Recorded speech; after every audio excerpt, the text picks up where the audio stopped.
Hello, hello, everyone, and welcome to the monthly HR Sound Off Live show. How are you doing? It's such a pleasure to see everyone here today.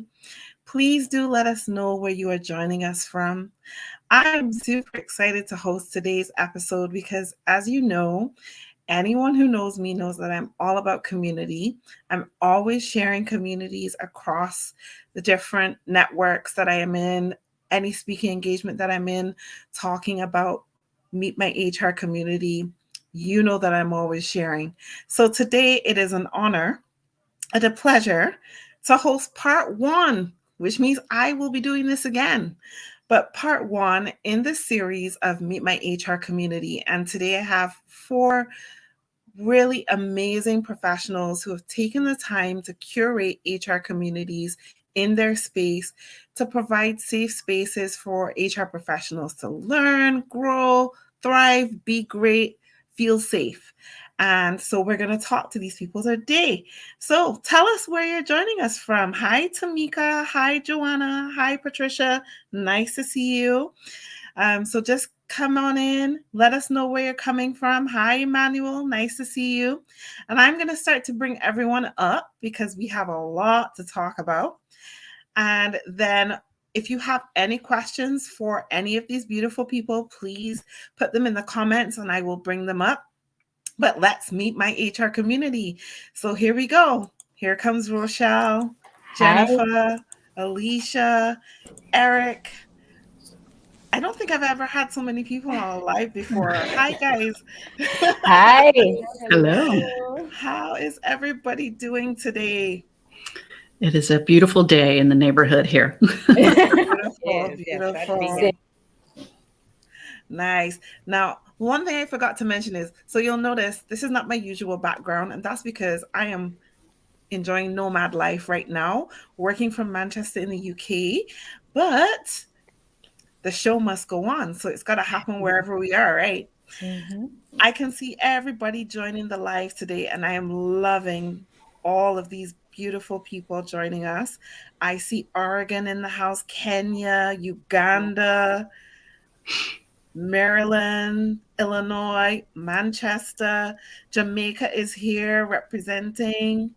Beautiful. Awesome. I know Uganda is here. They are showing up today. I see the Cayman Islands is here. Chicago is here. Beautiful. I have to Okay. point out one of our attendees from Chicago is my neighbor who may very well be right down the hall. Well, it's nice to have you here. So I'm going to get started with intros and I'm going to leave you guys to introduce yourselves. So we're going to start Rochelle, Jennifer, Eric, then Alisha. So introduce yourselves to everyone. I'm going to jump off just to make the screen a little bigger so that everyone can see you a lot clearer. Let's let everyone know where you're from, what your community is called, and then we'll get into the conversation. So away you go, Rochelle. Thanks, Julie. So it's really awesome to be on this live today with so many amazing people, so many amazing communities. So my name is Rochelle James. I'm from Jamaica, but I'm a Caribbean national. So I've spent a little time living in different places. And my community is called the Caribbean Society for Human Resource Professionals. And we are invested in preserving and retooling HR professionals in the Caribbean region and globally too. And I'm Jennifer McClure. I live in Cincinnati, Ohio, and I am a professional speaker and trainer with my own company called Unbridled Talent. And I'm also the Chief Excitement Officer of Disrupt HR, which is a global community of people around the world who give talks, 5 minutes, 20 slides that automatically advance every 15 seconds. And it's an opportunity for anybody to share their idea about the workplace and the future of work. And we love to see people connect, learn, grow, have fun, talk like you do in real life, talk about topics that maybe aren't on stages in some of the bigger stages around the world, and just allow people to connect with like-minded individuals. I'm Erich Kurschat. I'm in the South Loop of Chicago right now. I'm a big DISC nerd. I help companies and consultants leverage the DISC personality assessment in my company, Harmony Insights. I'm also the founder of the HR Hot Seat Inclusive Mastermind community. We have thousands of members in about 14 different chapters around the country right now. And we bring HR professionals together with those who serve them to tackle common challenges, inspire one another, support one another with actionable advice that people can take away and put into immediate practice in their work or job search. So I'm excited to be here with all of you. Hello, everybody. I'm Alisha Harris. I am the founder of Collab HR. It is a HR-only, sales-free space for everybody to collaborate, celebrate, and educate each other all things HR. The community is here for to help our HR professionals live their best selves or be their best selves, both professionally and in their personal life as well. Beautiful. Thank you so much, everyone, for introducing yourselves and your communities. I was just looking in the background to make sure everything was working. We are live on LinkedIn, we are on YouTube, and we are on Facebook, and everything seems to be working fine. So let's get into our conversation. Well, before I do that, I just noticed the is this the HR Association of Uganda? The Human Resources Managers Association of Uganda, HRMAU. Maureen, welcome. Let's talk. I feel, Rochelle, I could see a MOU happening between you and Uganda. This is looking good. Okay, so let's get into the questions because we've got a lot of time. We've not got a lot of time, I should say, and we've got a lot of questions. So I want you guys to just tell us a little bit about your why. What is your why behind why you created these communities? So Jennifer, let's start with you. Why did you create Disrupt HR? Sure. We actually, I have a partner in Disrupt HR. His name is Chris Ostich. He's a serial entrepreneur. He doesn't like it when I call him that, but he says it makes him sound crazy. But he basically starts companies for a living. And he and I were having a conversation back in 2013, about 2.5 years into my business of being a professional speaker. And he asked me kind of like, what are you thinking about? What are you excited about? And I said, I'm at a lot of conferences and events. I was probably speaking at 60 or 70 events a year. Mostly HR recruiting leadership conferences. And I was seeing a lot of the same people on stages and hearing a lot of the same topics. Now, I always say that's not a criticism of any HR conference because I know conference planners, first of all, their members want stuff that is typically, certification credit ready. They're coming to one conference a year, not 60 or 70 like me. And so they want to hear about FMLA and compliance and, some of the things that are going to help them to be able to do their day job. So it's not a criticism. But when I talked to Chris, I said, I just been kind of thinking maybe there's an opportunity. I know there are people out there who maybe they never want to speak on a conference stage in front of 100 people or 10,000 people, but they have an idea that they'd like to share and either get feedback on or just put it out there into the world. And I felt like there was an opportunity that I knew enough people at the time that could do that. And Chris got really excited about it. Again, he's a founder. And he said, let's do it. And I was like, yeah, it's a great idea. I'm still thinking about it. And he went away and he called me and he said, no, let's do this. And let's call it Disrupt HR. He was the community organizer for Ignite events in Cincinnati at the time. So he said, let's steal their format, 5 minutes, 20 slides, 15 seconds. That keeps it fun, puts everybody on the same playing field. And let's allow people to talk like they talk in the workplace, to give a talk badly, but give their idea, air out into the world, and to allow anyone to talk about workplace issues, not just HR recruiting people. So we started in Cincinnati, not thinking it would be anything beyond maybe just one event, but pre-pandemic, it had grown to 157 licensed cities in 37 countries. Over 5,000 talks have been given, and a lot of great things have happened as a result of people getting involved with sharing their ideas, connecting with like-minded people. So that's why we started it, and that's still our purpose, to provide a forum for people to share their ideas with the world. Beautiful. And I know that even though it's called Disrupt HR, it's not just about HR. or HR professionals are not the only speakers, right? Right. It's really for anyone, and we encourage our organizers actually to bring people from IT or marketing or sales who have ideas about work in the future of work. Sometimes the best ideas come from people who aren't closely associated to the day-to-day activities, and so we really encourage all voices who have something to say. Most of us, adults are in some way associated with work in the workplace. And so you probably have an idea that maybe because you aren't in human resources is something that HR has never thought about. And I think that's also part of the beauty of Disrupt HR. Yes, absolutely. I love Disrupt HR, and I think it's a great community and a great way to not just learn, but learn quickly, learn from different topics, and also to network and meet other people who can really help us develop and grow in our space. I'm going to go over to Rochelle because you decided to create a community that I know you obviously out of a need, but you decided to do something a little different to everybody else in that you tackled the Caribbean, right? Yeah. So we have HR associations in most countries, but you decided you wanted to unite the Caribbean. So tell us a bit about your story behind creating CSHARP.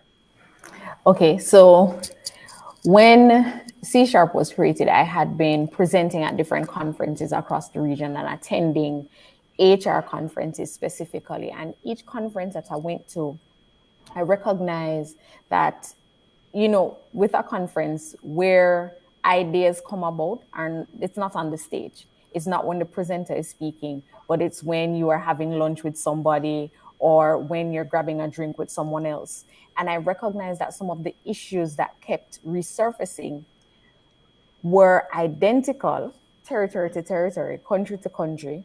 So I attended the conference in Barbados, and some of the things HR professionals were talking about in Barbados, the solutions were in Trinidad at lunch.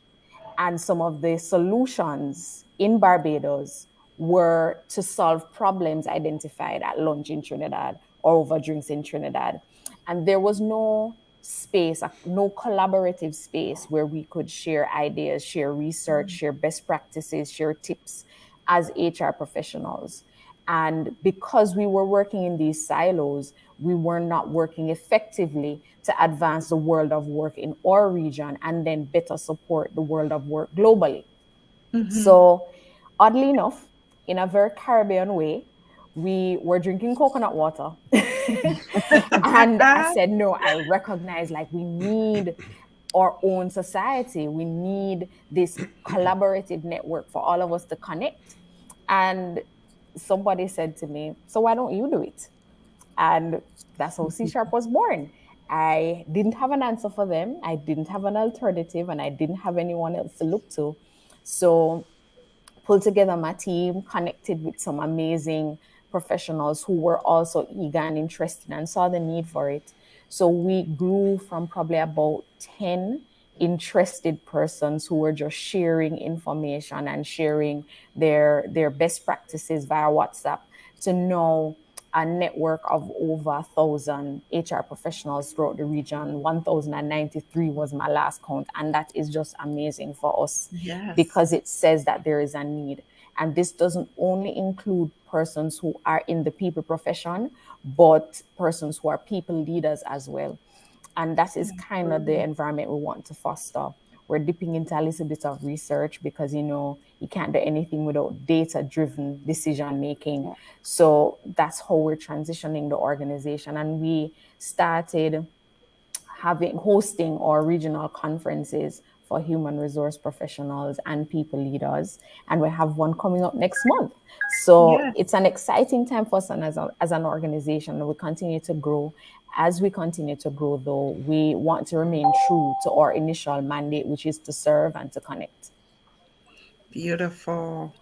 And I am so excited for everything that is coming our way, that you're preparing through CSHARP. I'm excited for the conference next month, which I'm actually hosting a day, and I'm so excited for that. But to learn and meet and be inspired by so many other thought leaders and professionals, and then to get to meet other people in my home country. Ha! Yes, Beautiful. that's a good plug. It's gonna be hosted in Barbados, so Yes, Julie's yes. stomping ground. That's yes, yes, yes. So come on down. All right, Alisha, over to you. Yes, Collab HR actually came about during the pandemic. For a long time, HR has been considered a department that just works in the background. But when the Mhm, pandemic started, everybody heavily relied on HR during that whole time, and they also had to mhm. manage their personal lives as well, on top of Oh, homeschooling and helping older parents and stuff. So it was yeah. very chaotic in the HR space. The more Mhm, of HR professionals I spoke to, they were basically looking for others to lean on, ways to Mm-hmm. where they can learn on how to manage this crazy mess that is happening. yeah. And the one person that I spoke to said, if you really want to help me, build something to where I don't have to, one, get sold to, and I actually feel comfortable in my own space to be able to do events, to be able to get knowledge from others that are higher Mm-hmm. up than me, and just be able to be vulnerable in a space with HR, because in HR you really can't do that when it comes to working in your corporations. So that's Yeah. what how Collab HR came about. That's what we do every day here. It's not your typical community where No. you have vendors and other companies on there that are actually trying to promote their services. We do actually have, it's just HR only. It's invite only, it's non-sales, and it's a safe space for all of our HR professionals just to be themselves, whether they're having a good or bad day, just to lean on each other. And it's really good for new HR professionals that are getting in this space because they are able to learn from others without having to feel Mm-hmm. intimidated by others in their space because they don't know as much in the Yeah. industry.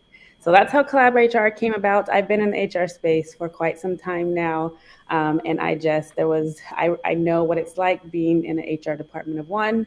I've done that for years, and being Mhm. able to have a community like Collab HR was something that I really looked for years ago, but never had. So I wanted to give it to the world, and we've been around for about almost a year and a half now. And since the start of it, we have a little over 2,500 members. So that tells me that we're doing something right. So. Mm-hmm. Absolutely. You are doing some amazing things with Collab HR. Thank you, Julie. You really are. And I just want to add that so you're a little bit different to everybody else in that your community sits well. You and Eric may be a little bit similar, but your community sits on a platform. So tell us a little bit about how that works. On a platform as just how it just works as a community. Yeah, like joining and being able to interact with other professionals.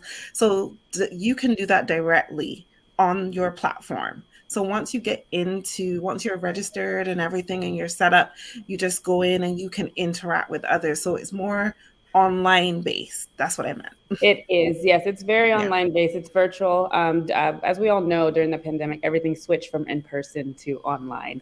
So this is Mm-hmm. something that we're very used to. It's convenient for others. A lot of our HR professionals are parents as well, so they don't have time to set aside to actually go out in person to certain events. We hold quarterly discussions to help our HR professionals on more taboo topics versus the common conversations that happen. So the process of how the platform works is that it's invite only, or you can request to join.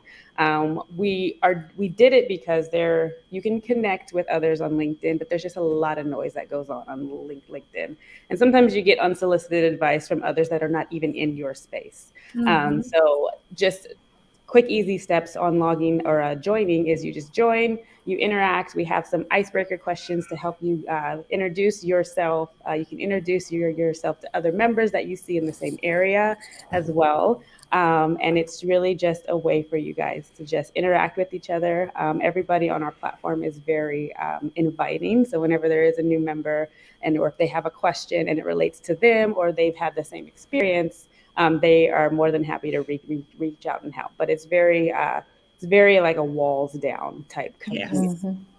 Yes, beautiful. Thank you for explaining that, Alicia. And Yeah. last but not least, Eric. Back Tell us together about again. Yes. Tell us about HR Hot Seat and why you decided to create this community. I'm happy to. First of all, Julie, your intro was slick. Ah, I really liked the intro to this. That was really nice. And Rochelle, I have to thank say, you. as a musician, I love that your group is called CSHARP. We can get into that another time, but that's Yeah. really cool. So fun to be learning from all of you. Well, I spent 16 years in corporate HR and decided that I wanted to begin my own business helping people with the DISC personality assessment, but I didn't want to get far from HR. That's a language and a discipline that was just so familiar to me. And quite often it's HR and talent development folks that are bringing me in to do speak on DISC. And so I thought, well, you know what? I'd love to begin networking, really surround myself by HR professionals. And as I was doing that, especially as an introvert, I found a lot of the networking that I was doing was very superficial and transactional. Alisha has mentioned a couple times about her community being non-salesy, and I felt like I was showing up to some of these events and suddenly, I was surrounded by people who were, handing me business cards and trying to get me to engage with them in some way that was kind of not inappropriate, but just uncomfortable for me given my personality style. And I thought, geez, I would love to create a community where I, as an introvert, or others who really want to connect meaningfully with one another, can come together in a non-commercial environment, as Alisha was saying, to build meaningful connection, really support one another, and to grow in our chosen profession of human resources. At the same time, I was learning about this mastermind style of conversation where like-minded folks were getting together and tackling common challenges. And I thought, you know what? I'm going to create the Chicago HR Mastermind.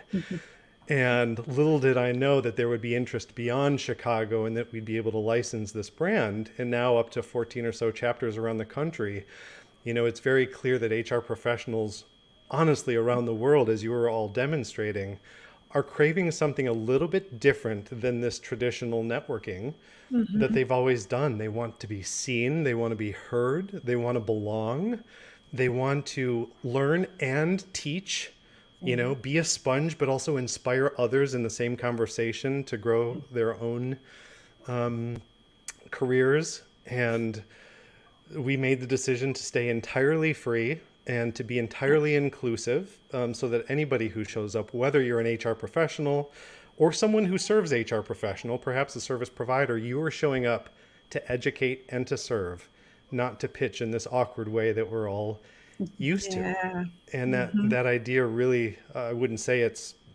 unique and that it didn't already exist, but the way that we're bringing people together has really taken off. And I just want to say in closing this segment that if it weren't for others in the HR community like Jennifer McClure, I'm only now meeting Rochelle and Alisha, but Enrique Rubio from the Hacking HR community, Yeah. there is such an openness and a collaborative spirit among founders of communities that is so refreshing to me personally, being used to groups that are a bit more competitive and guarded with their offerings. The fact that I can send Jennifer an email or get her on the phone or Zoom and ask a couple of questions and she can share so openly just reinforces that I think we're all doing something really special.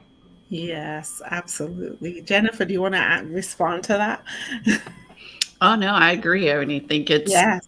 when we started Disrupt HR, a lot of questions were kind of thrown at me, like, well, are you trying to compete with SHRM, SHRM being the largest global HR association and certainly the dominant one in the US. And my answer then, and even more so today, because as communities, whether it's HR Hot Seat or Hacking HR, or some of the other communities have sprung up over the last few years, the question always comes, are you meant to compete with this person? Or are you trying to take them down? I'm like, no. I feel like there's room for all kinds of communities, and each and every one of them provide value in their own unique way, and it helps to have more options for people to choose from. So we've never been competitive in terms of serving the broader community of HR and people leaders. We feel like there's a home for you at Disrupt HR, but there's also a home for you at HR Hot Seat if that works for you, or at CSHARP or at Collab HR. Any of the communities, official communities that are out there. But, the reality is Julie, you have a community of people. You haven't named it, maybe, but the people who listen to this or watch this HR Sound Off are part of your community. The people who follow you online are part of your community. And so I think we've all learned the value of connecting with like-minded people. And I'm glad that there are people like those on this this call today who have taken the time to kind of formalize and create a safe place for people to hang out with others like them. Absolutely. And I got to say, I salute all of you. I have mad love and major respect for every single one of you. And that's exactly why we're having this conversation today. Now, in true HR Sound Off fashion, I know that once I start a conversation, my community is going to kick in and they're going to ask questions. And I can see the chat just going crazy with questions. So I know we have questions. Like I sent you guys questions. Chances are we're not going to get to them because what the people are asking for is more important. So I want to start off with Yusuf.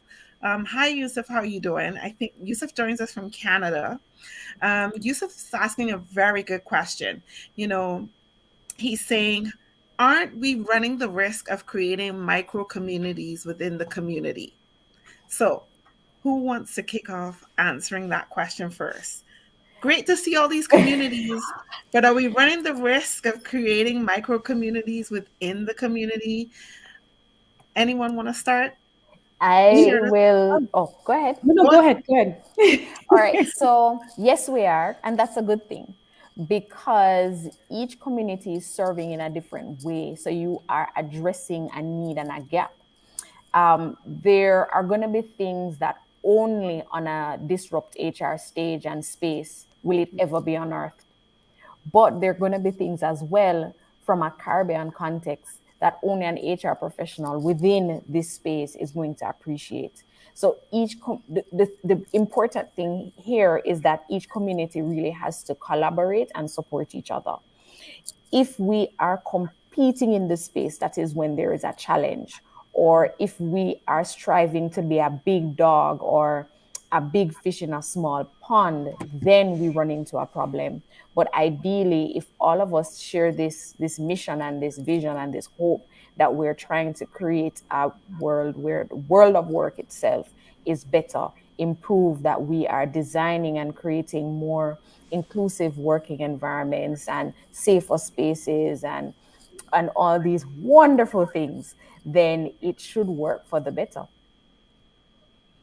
Absolutely. I would love to add to that if I can, in that if you attend any event out there and you leave having not learned about other organizations that exist, I feel like there's a real missed opportunity. And within the HR Hot Seat community, we have association partners. So people are coming to us for a particular style and brand of conversation. But the moment our event concludes, I'm telling my attendees, now make sure you're going to see what Jennifer is doing with Disrupt HR. Make sure you're tuning into the podcast that Julie is hosting. And now I can share CSHARP and Collab HR as necessary. ATD, SHRM local chapters. Quite explicitly, people have come together to say, hey, let's link arms. We're serving the same people. We can serve them more effectively if we are joining hands to do this rather than operating in silos. And so it's really important to me that, yes, people are learning about how they can be served in unique ways through HR Hot Seat. But as they leave our events, I'm making sure that they know what else is going on so that, yes, there may be these micro communities, but at the same time, they are connected in very meaningful ways. Yes. Alisha, you wanted to add something? Yeah, just really quickly. As we all know, the HR community is a very collaborative community in general. So when it comes to different groups or communities out there, there's something for everybody. So if it becomes an issue when you are running your community as a business, when you're doing it at that point, then a community is not even on the agenda anymore. So I think I can speak for everybody here, is that we are actually communities that want to help enhance everybody's careers and help bring people together and make their work or personal lives a lot easier and better. So I love the fact that there are other communities. I welcome them, and others do as well, because we all learn differently and we have all different interests and needs as well. So that's a good thing. I think it's also important for us to remember, I mean, we're very focused on inclusion, and rightly so, and belonging, because it's the workplace. Yeah. But life is about connecting with people and organizations and causes that you have an affinity with. You know, I'm a horse person, for example. So I'll listen to anything about horses or look at horse pictures or love horses, but I ride hunter jumpers and I have warm bloods, you know, so I'm also in communities that are focused on that because I want to learn how to be a better rider in my discipline. So that doesn't mean that I couldn't go watch a Western show or roping, you know, or horse racing. You know, there are things that I can still enjoy as a horse person. But I love that real connection with my group of people. Now, we don't exclude other people. And I think that's what's important in these communities. Typically don't exclude people. I you know, like the community collab HR, it sounds like it's, you know, maybe vendors are not welcome, but that's okay because there are plenty of places where vendors are part of the communities and are certainly adding value in different regards. So it's when we talk about micro communities and are we excluding people, I think that really goes to the people who run the communities. Are you making sure that people feel included? Or if they're not included for a legitimate reason, that's explained why. Yes, exactly. I mean, I've got to say, as part of my healing from burnout, from compassion fatigue, and all of those different things, that I was looking for a community to get support, but I was also looking for a community to learn, to understand what other HR professionals were going through. And it's through all of that journey over the last 3 years that I've encountered every single community. Now my mission is, if you are an HR professional looking for a safe space, these are all of the communities that I know that are absolutely safe, great places for you to get information, find mentors, find whatever you need to build yourself, whether it's your HR muscle or just to have someone that you connect with that makes you feel like you can just reach out and touch them and go, I'm having this particular issue right now. Could you help me? And know that you're going to find it. And I see that in each and every one of the communities that you guys have created, but it's good to give people options so that people know if you just wanted to connect with Caribbean people, CSHARP would be where you would go. If you are an HR professional who is an introvert, but you have a message that you want to share, but you don't want to do it in a big conference, I'm going to send you to Disrupt HR. And, you know, so each of these things tells you that you're going to find different spaces as HR professionals, but it's just making people aware of who is out there, who exists, how we breathe, how we live, and how we support and how we foster communities that everyone feels they can belong and be a part of, right? But to Yusuf's point, and maybe I'm going to tackle this as a difficult question and a courageous conversation that we should have. Last year, I created a post on LinkedIn that pretty much went viral, where I was explaining to my community, my hurt, my angst, my frustration, that I was kicked out of an HR community. And without being given the opportunity to either represent or defend myself, that the owners of that community made a conscious decision to kick me out without giving any explanation. And it started a huge conversation on that post about people creating HR communities for, as you guys mentioned before, for commercialism, for business, and feeling that people are competing with you. And so you just get kicked out without any rhyme or reason. What are your thoughts on, and what words do you have for persons who are looking for community in terms of how they should look for community? But then what advice do you have for people who are creating those communities that aren't really showing themselves to be safe? I'm going to start with Rochelle. Just because you closed your eyes. Yeah. You were like, please make me. Because, it was kind of that because it's a topic that I'm very passionate about, and I've shared with you already, Julie. Yes. One, how to be careful. I'll start there. If you have to pay before benefiting from that community, if the first objective is, okay, you need to pay, there's a buy-in, there's a list of things that you need to do and a secret handshake and all those stuff before you actually start benefiting from that community, run away. Because the intent is not you.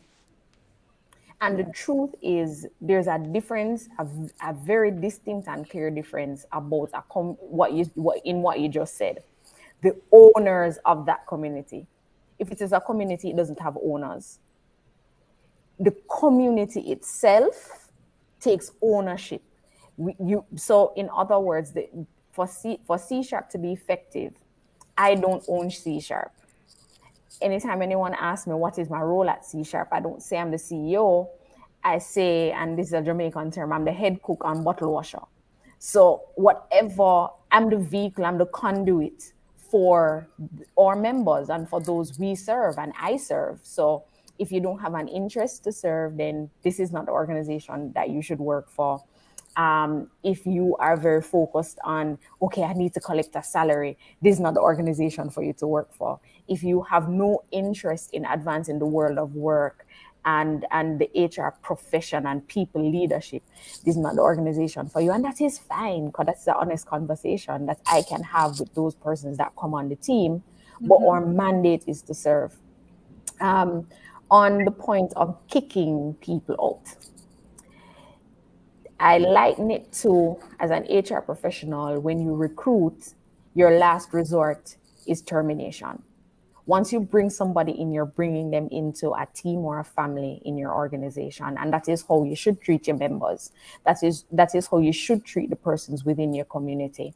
And you should be looking to, okay, if there's a gap here, if there's a challenge here, if there's a difficulty, this relationship, how are we as HR being effective as people professionals to mend that relationship, to help that person build or fill in a gap? And we don't know what the rationale was for this decision to say, okay, bye to one of your members, but every member of your community is valuable.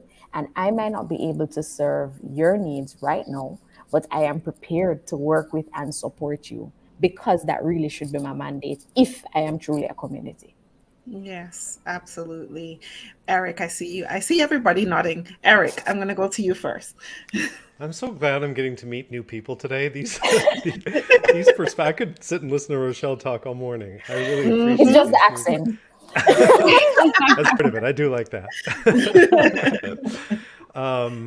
Yeah, there's a lot of good stuff in here, and I'm trying to decide where to go with this. But in terms of, I suppose, finding the community that's right for you, because Yusuf made a good point about micro communities, and that implies then that there are any number of places to belong. You know, in some grander scheme, you know, we all belong to the discipline of HR and to the world of and the community of HR. But it's finding these micro communities that can get exciting. And I think just like anything else, maybe a work role or a personal relationship, identifying what your unique needs are. Are you looking for forms? Is that your greatest need? Is that you need forms? Well, there's an organization out there that can get you ready access to forms. You know, is it instead camaraderie? You know, is it support? Is it a stage, perhaps? You know, identifying what your unique needs are. Is it career coaching? Is it, you know, perhaps job search advice? Identifying what your greatest needs are will help you then do some research into what organizations are available to you and connecting with those that are going to be most beneficial. Sometimes there may be a fee to be involved, and I'm not sure that I'm entirely anti-fee, and that's probably another conversation, but there may be a fee in exchange for the value you're getting from the organization. Sometime there may not, but there's certainly only so much bandwidth to commit to these organizations, right? So starting with one or two, I think, is really beneficial. You can always, you know, blossom and flourish from there. And in terms of creating community, I can't help but go back to identifying your circle and the needs in that circle that are not being met. And I think Rochelle did a great job of outlining the needs in the Caribbean that were not being met. And everyone who's on this call have identified unique needs. If you're just replicating what's already being done, you may bring your own voice to it, and there may be something unique about that and allow you to really be successful. But I can't help but think that if you are identifying a unique need that is not being met, in my case, this safe, confidential space for people to tackle common challenges without being sold to, and it sounds like Alisha and I might have some things in common there. Absolutely. That really resonated with folks in a way that I didn't, I'm not a marketer by trade. And so I didn't have to go out and really spend money on marketing and some of these things.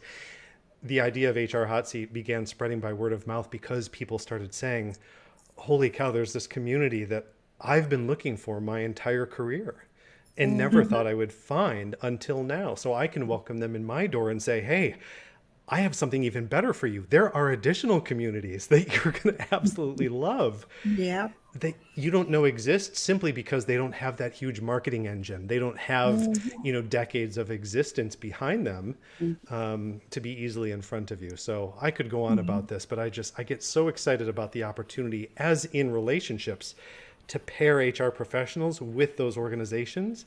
Yes. They're going to meet their unique needs. And if it's not mine, I'm not offended. We're still going to be friends. I'm going to send you to Rochelle, Julie, Jennifer, and Alisha because they're going to be able to meet needs for you that I probably cannot.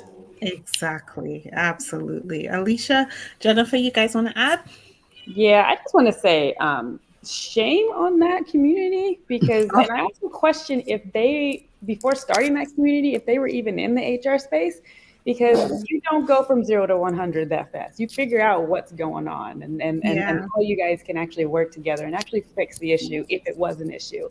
Yeah, definitely shame on that community for doing that. And that brings me back to them running it as a business and not a community, because at Collab HR, and I'm sure at the other communities here, I am pretty sure that any decision we make with the community, it's always, how is it going to affect our members? Is this something we want to do for our members? We get their feedback and we take that in, and then we make the community better for them.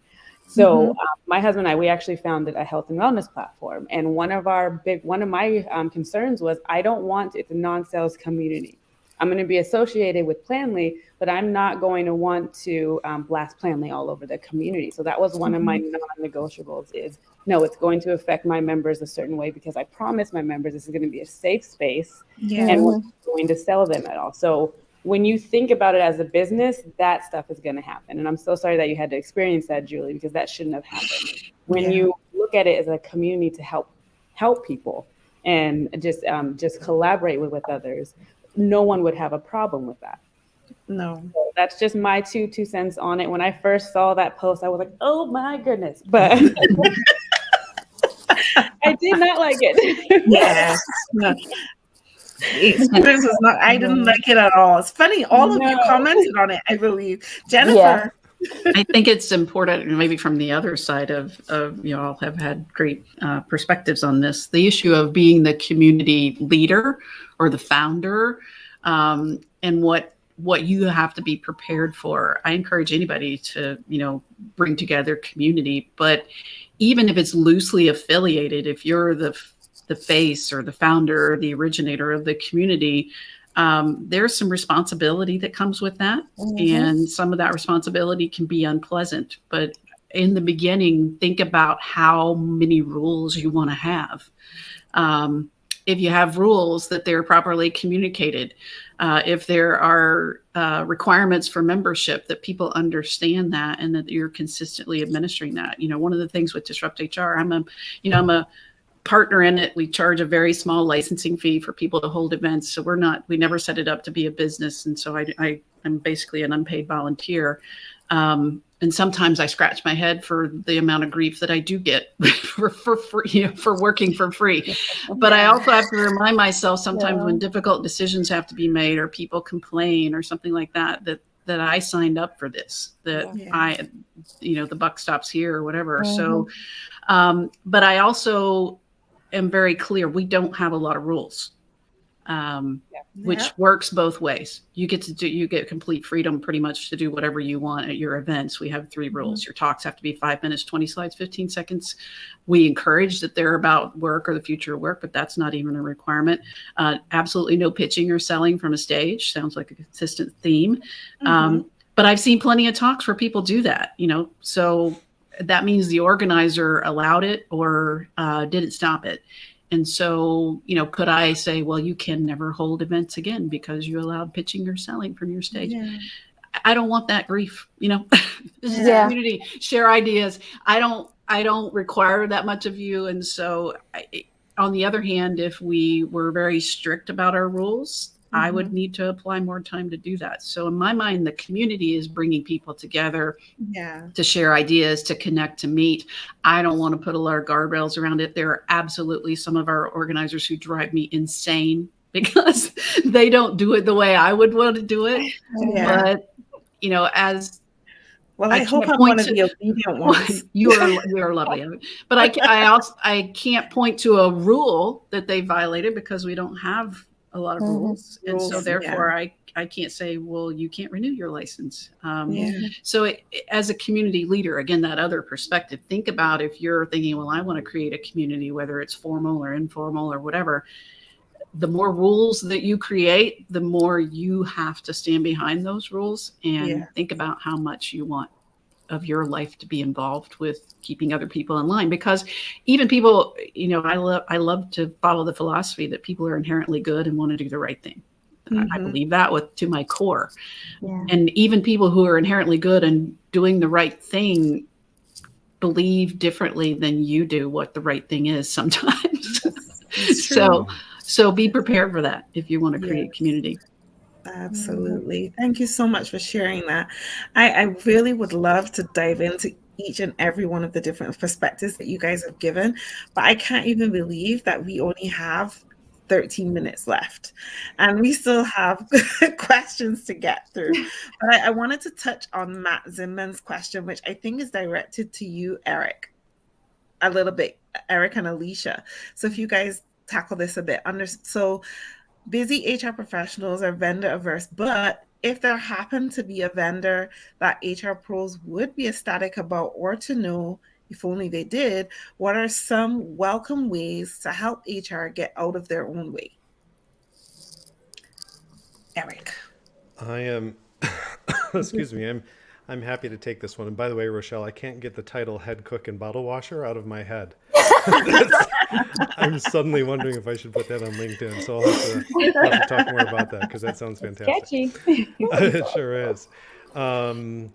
So it's funny you bring this up, Matt, and I appreciate you do, because when I started HR Hot Seat, I was very protective of HR practitioners. And I thought, you know what? I don't want this to be a salesy community. I don't want it to be commercial. And so I kind of excluded to a certain extent service providers. And then I thought, you know what? The service providers are showing up with their own HR related issues or leadership or people related issues. And those people may be the exact resources that my practitioners need to connect with. And so I don't know if we call this a rule or not, or if Jennifer would deem this a rule, but I said, everybody is welcome to show up. This is going to be truly inclusive as long as you're showing up to educate and to serve.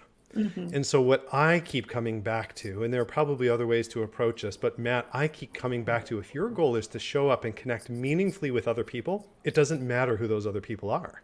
They could be fellow practitioners, they could be service providers, they could be students, they could be folks in job transition. We have all of the above in our community. But when you show up, some of those labels can be important because they sort of inform your perspective. But some of those labels wash away. We've all been to events where it's like, okay, depending on what category you're in, you have to choose that shade of color in a name tag, and there are like 8 shades of blue, and I can't tell who's who, right?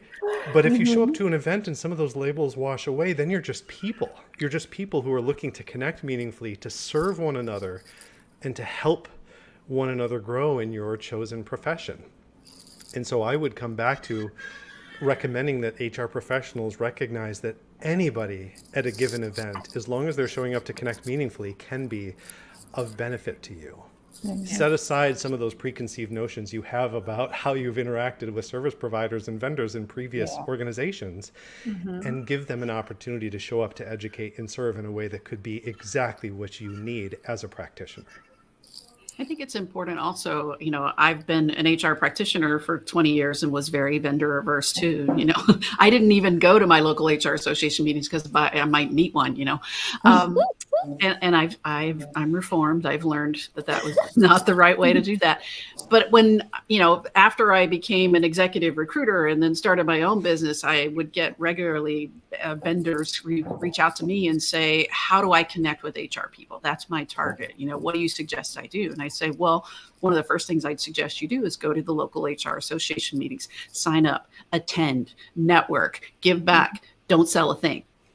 They want to know that you're a consistent presence there, that you're adding value, that you're, networking with the intention of connecting and helping others. And in time, when the right opportunity arises, then you'll have an opportunity to, maybe they'll need what you're looking for, and either they'll reach out to you or you have an opportunity to have a conversation. And unfortunately, I think,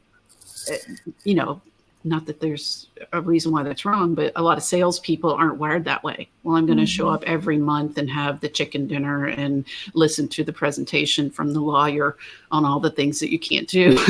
When really, I just want to sell my stuff, But I know in my local HR association meeting, I just went, to a meeting last week for the first time this year. And I see some of the same people who are vendors who are there every month. And I think that's great, because they have the opportunity to serve when needed, and they're showing up for the community, versus the person who shows up one time, passes out a bunch of business cards, follows up with you on the phone and says, hey, can we do a demo on my product? And you're like, you don't even know what business I'm in.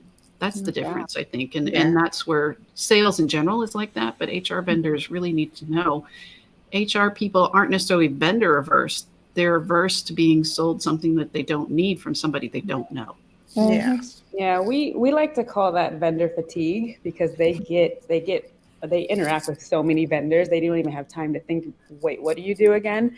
So Collab HR, we allow vendors to be on our community. However, one is a non-sales environment, so they are adding value first. They have their own group that they're in, and we allow our HR members to actually request to join. So it's up to them if they actually want to get that information.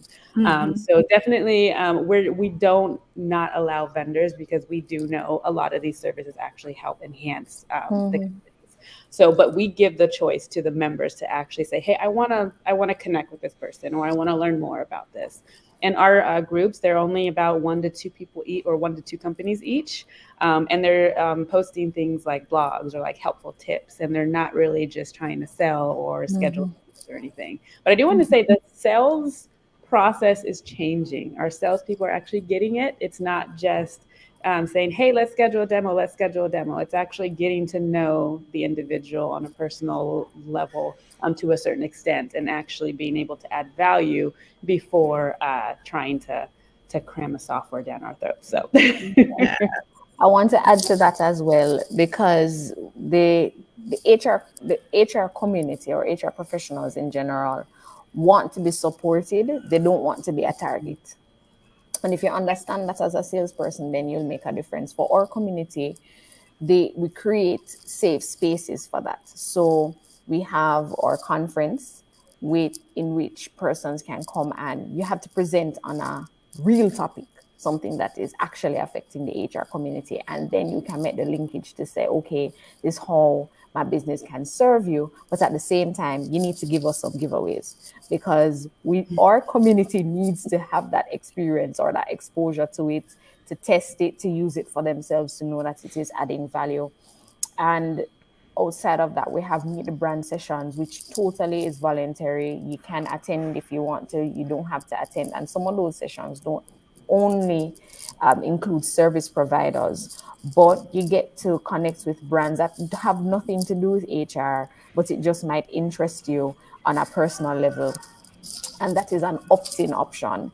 And the core of it is We need to see you demonstrate the use of that. Okay, my daughters are crying. I'm sorry. So you need to demonstrate how this tool or this platform or this service adds value and can add value for my organization, and give me an opportunity to try it out. Yes. But it kind of goes back to the inclusive concept as well. At Disrupt HR, for example, we are not vendor averse. You just can't pitch or sell in a talk, and that goes for everybody. If you're a vendor and you sell an employee engagement software, well, you're welcome to talk about an idea related to employee engagement, but the goal being that you give such a great talk that people come up to you and they have questions and they want to learn more about you and what you do. Exactly. That's beneficial to the community when you're talking about the idea, the concept, you're educating, you're sharing. So vendors aren't bad people. And I think it's also incumbent upon particularly HR people to not just dismiss people because they're vendors, because a lot of times those individuals do have a lot that they could contribute. You know, I've spoken at the SHARP annual conference every year for the last 13 or 14 years. And then I get my feedback back, and there's like 7 questions on the form, and I don't know why they keep asking this. Did the person sell in their talk? I have never sold anything. I don't sell anything. I'm a speaker. That's all I do. I don't sell anything. And every single year, there's 2 or 3% of the people that say I sold in my talk. What? I didn't sell you anything. I talked about, being an HR leader of the future, so let's not all be so averse to learning from people who actually have products or services that could potentially help us or help others, because they may also have good ideas. And let's not just ding people because I don't know. I never know why I get dinged for selling because I don't have anything to sell. I love that. We are at 4 minutes. I don't know how this happened. We have one more question that I think would be a really good one for us to tackle. So with regards to, as I mentioned before, like recovering from burnout, wanting to get, established or fix yourself, sort yourself out. How can joining, participating in community help make a difference for burned out, stressed out HR professionals? And I'm going to preface this by asking you guys, because you create communities, you're living very busy lives. What do you do for your own self-care? Alisha. I try to get into a quiet space with no kids, husband, work, computer, anything.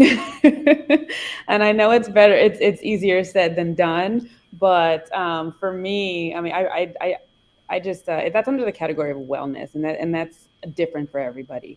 And for me, that's just sitting silently, getting my thoughts, just getting out of my own head, getting away from work and everything, and just being able to just literally hear my heartbeat, my breath, hearing the things around me. And that's how I handle it and how I tackle it. It's different for everybody. Sometimes I need to just get on the spin bike and just ride it out. But most of the time it's just me literally just getting in a quiet, safe space of my own. And what does community do for you? How has created this community made a difference for you? It shows me and then others that are in my community that I'm not the only one who needs this. Everybody, I just read an article on Forbes. One of my members actually shared it with me. 98% of HR professionals are burned out or stressed. Yeah, That's something that's horrible. And it's something as easy as just getting a massage or just doing some self-care is not going to cut it. So one of the things that we're actually thinking about doing on Collab HR is holding vent sessions, holding just sessions to where it's not about HR, it's strictly about you. It's everybody speaking about their situations, how they're tackling it, and honestly helping others tackle some situations that they don't know how to tackle themselves. So beautiful. Thank you for sharing. Jennifer?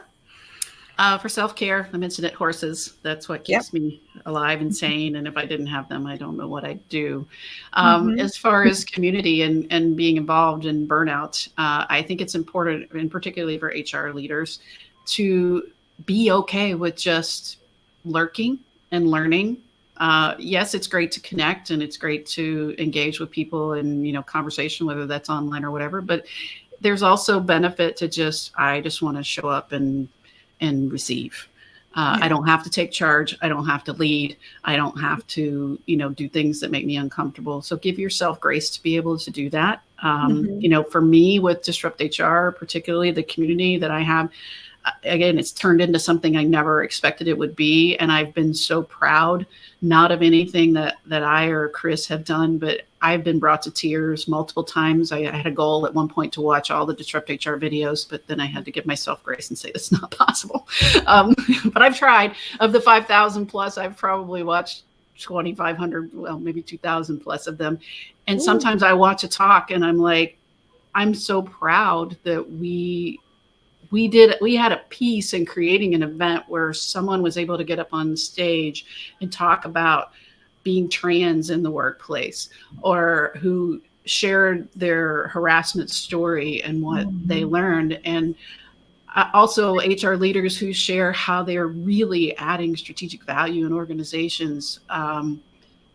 I've been brought to tears more than once, not only by the topics or the ideas shared, but sometimes the creativity of people. You know, we have those constraints also create creativity. Sometimes 5 minutes, 20 slides that automatically advance. Well, sometimes like at Disrupt HR Cayman Islands that I was there for a few years ago, William Tencup used flowers for all 20 of his slides because you can't put Tencup in a box. So I love that we provided a format where people have the opportunity to share, to show off their creativity. And I love hearing stories from people who've connected, who've become speakers themselves, who've built their own businesses, who've created partnerships, who've gotten jobs. That's what's great about community for me. Yes. Rochelle. Okay, so self-care first. Self-care. I go to church.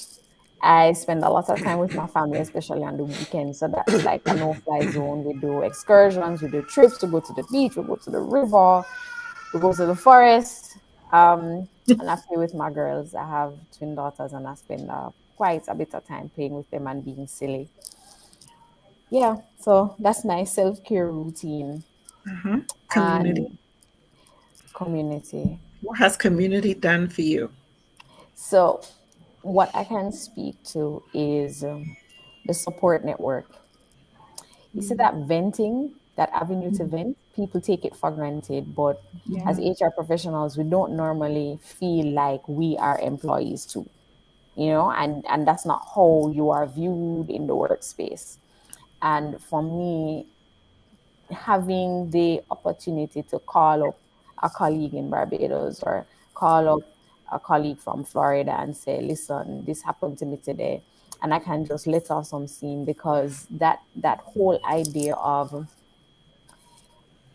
emotional fatigue, compassion fatigue is very serious, very true. And sometimes we are vested with information that we you just have to hold on to it, and it does take its toll at some point in time, but it's an experience every day that I say. I don't know if you guys have ever read the Little Black Book of HR. I think every HR professional needs to read it. It's an amazing book.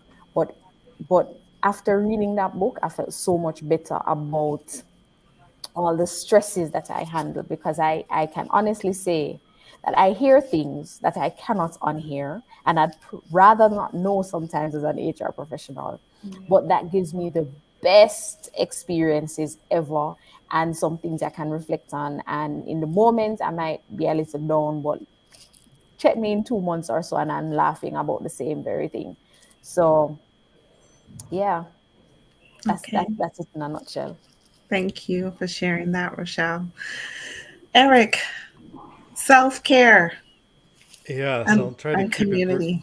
it brief, but I sing. I'm in 2 classical choirs, and I've sung for years, and that is something that if I didn't do that, I wouldn't be who I am professionally. You know, my singing feeds my professional pursuits and vice versa. So that's something that's very important to me. And now with a 3-week-old, you know, I can't help but prioritize time with family and friends. This is one of few things I'm doing this week. It was really important to me to be a part of this conversation, but being able to prioritize family and friends is important to me. In terms of community, you know, we have folks that are showing up burned out, certainly, quite often departments of one, or otherwise feeling like they're spinning their wheels without the support of their peers. And just to remind folks that, sometimes that burnout is coming from not opening yourself up, being vulnerable to say, I don't have the answers. I could use some advice. I could use some support, or I may just need to vent, as has already been discussed, and coming together with like-minded professionals who are also burned out perhaps themselves, really just to connect meaningfully, to share best practices or better practices, as Adam Grant says. Best practices implies that there's nowhere to go. So better practices, and recognize that we're all in maybe not the same boat, but maybe similar boats. And and that's okay to admit. And the more ready we are, the more readily we admit benefiting from that help and support, the more quickly we're able to take a deep breath, take a step back, and recognize that there's much more to life than the professions that we've chosen. I'm just so glad to have you guys in my life and have you as a part of my community. It speaks volumes to, how you guys are just so open to freely give of your time, your energy, your experience for free.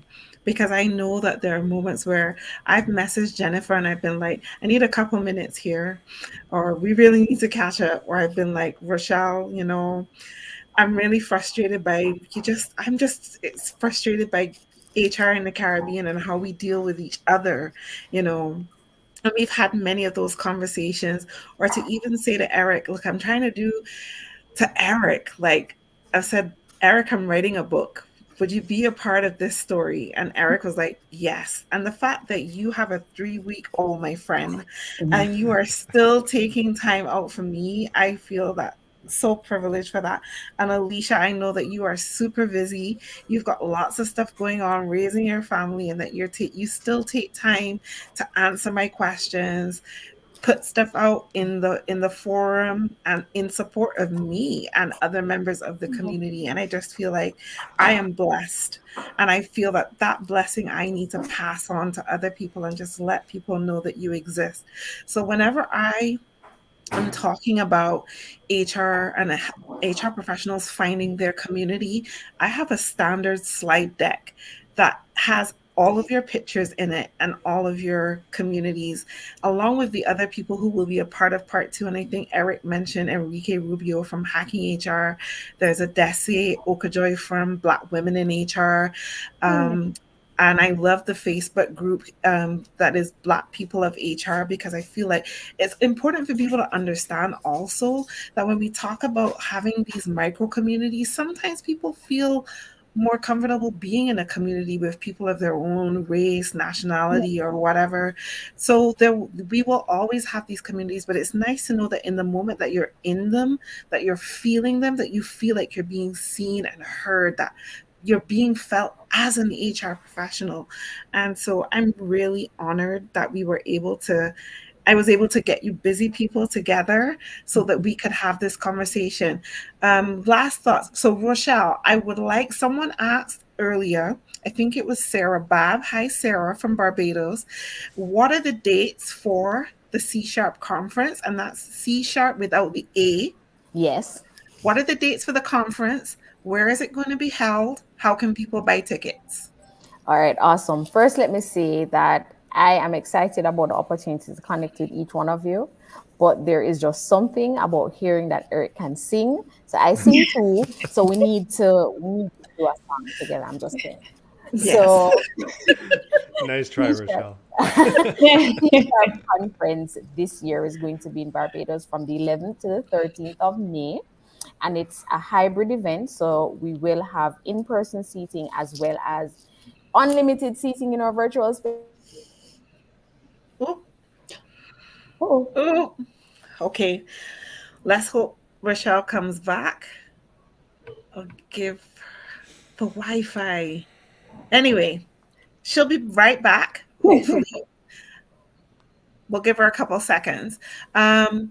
Jennifer, can you tell people how they can engage with Disrupt HR? Where's the website, and how can people connect with you? Sure. Disrupt HR is disrupthr.co online. You can find on the watch page there. You can watch all of the 5,000 videos there. You can search for some by topic or city. Some of the popular ones are on the front page. And I always say popular doesn't necessarily mean good. So search, if you look at the first one you see and you don't like it, there's a talk out there for you. And I watch Disrupt HR videos sometimes just for fun.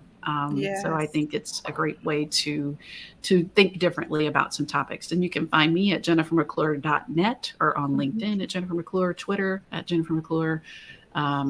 Those are the places that you'll find me the most, although I'm pretty much everywhere online. Beautiful. Alisha, tell everyone where they can find you. Yes, you guys can find me. I'm always on LinkedIn. So if you're connected with me and I'm filling up your feed, apologies, but I live on LinkedIn now. So at Alisha Harris on LinkedIn, as well as if you guys want to join the community, we would love to have you. You guys can go to collabhr.io and request to join. And we would love to have you on the community. Beautiful. Eric, tell us where we can find HR Hot Seat. I think Alisha and I both live on LinkedIn, so that's a great place to get connected there. My company is Harmony Insights, so harmonyinsights.com will share the disc side of things. But I would love for people to check out HR Hot Seat. It's entirely free. Go to hrhotseat.com to create a free profile, and in so doing, it'll prompt you to identify which chapter you'd like to belong to. And maybe there's one in your neighborhood. And if there isn't, I'd recommend you start with the Chicago chapter. It's the one I personally facilitate. It's the one I started with over 5 years ago. And we're doing everything virtual these days. I have this set up here in the corner of this apartment where we're staying. So hrhotseat.com, choose the Chicago chapter, and we'll take it from there. Yes. And I got to say thank you for that backdrop, Eric. Oh, my goodness. Like Yes. I love it.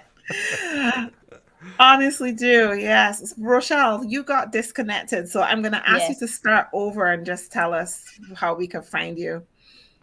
All right. So to find CSHARP, it's CSHARP team.com. That's our website. And if you want to connect with me directly, it's rjames@csharpteam.com. Our conference, as I mentioned before, is from the 11th to the 13th of May. It's a hybrid event, in-person, virtual. You can get your tickets on the website. And if you want to learn more about the event, you can also connect with me directly through my email. Beautiful. Or even here on LinkedIn. Yes. I think for the most part, all of us kind of live on LinkedIn. So if you send us a message, we'll find you. And we're always happy to connect. Yes. And support in any way that we can. Thank you so much, guys, for being here today. I really appreciate you taking the time. Like I said, I know you are super busy, but I thank you for taking the time for my community today to tell us a little bit about your communities and how you've created them, why you've created them, and how we're going to move forward as HR and share your thoughts and insights. I really appreciate it. The audience does too. They've been showing their love. So we're really grateful for this moment, which has now gone over time. So I'm going to wrap up and just quickly say to you guys, so next month is the month of May, and my guest for May will be not the HR lady, Tara Furiani. We're going to talk to her a little bit about mental health in HR. She's going to share her journey between consulting and also looking for a job as an HR professional. So we're going to have a great conversation with Tara. And I also want to let you know that in May, the Thrive Room goes live. What is the Thrive Room? So I've created a space for HR professionals who, whether maybe you're a Department of One working from home, or you're just looking to get extra support. And every month, for every 2 weeks in each month, I'm going to open up my space to just sit and work with you, answer any questions you may have, help you get some community, give you opportunities to vent, network, meet other HR professionals, but it will be all HR. It is absolutely free because I feel that we need to have those spaces, and no shame. Just come as you are. If you're in your sweatpants and you just want to get through a project and you want some company, join the room, drop in, drop out whenever you want. But that is coming on the 3rd of May. So I will be sharing some more information on that on later next week. Later next week, you'll see the links and everything of where you can go to join the Thrive Room. And be sure, if you are in the Caribbean and you can get over to Barbados to join the CSHARP conference. And I know that Rochelle has lots of speakers in store. I will be sharing a pre-recorded live that I did with Rochelle a couple of days back. Probably on either tomorrow or Friday, so that you guys can watch it and learn more about the conference. So look out for that as well. Thank you once again, everyone, for joining me for HR Sound Off Live. Thank you, Julie.